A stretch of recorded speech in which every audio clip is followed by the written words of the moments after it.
So in today's web dev tip, we're just going to finish off the setup of our short domain that we created yesterday.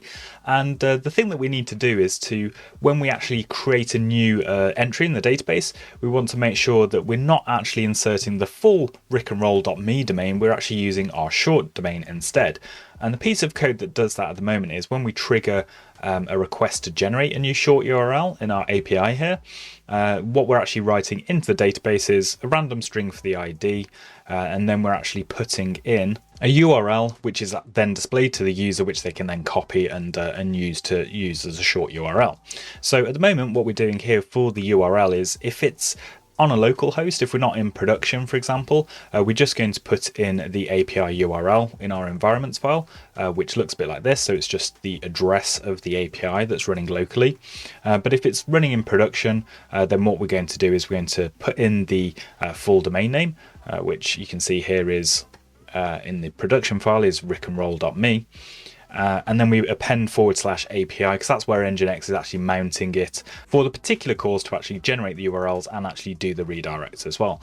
But we've changed that now, so we've got our short URL that we set up in the previous tutorial. So what we can do when we actually create the URL now, instead of having this condition here, we can just say we want to put in the API URL. Just make sure we get rid of all the curly braces there. So it'll just be the API URL and then / the random string that's been generated. So the thing that we need to change in the production environment is instead of using the rickandroll.me domain name, we actually want to use the short domain that we set up yesterday, which if you remember was just 51w.site. So that's what we're actually going to use to generate the short URLs that will be displayed to the user on the front end, and then they can copy that and then use them for their redirect. So what we'll do is we'll commit that and then push it up to GitHub, and that will rebuild the project in the pipeline and push it to our live service. So let's just commit this first of all, and we'll just say update production short URL domain.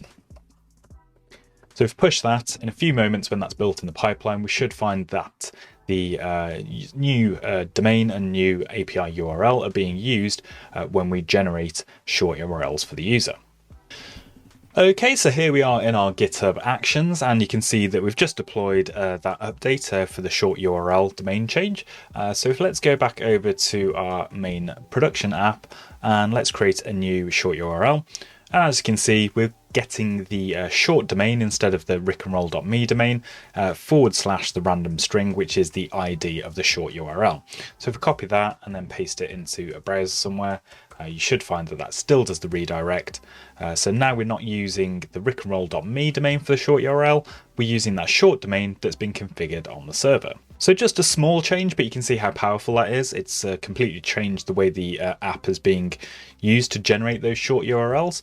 But more importantly, we've seen how we can have multiple domains working with the same content on our DigitalOcean server, all handled by the configuration of our Nginx setup.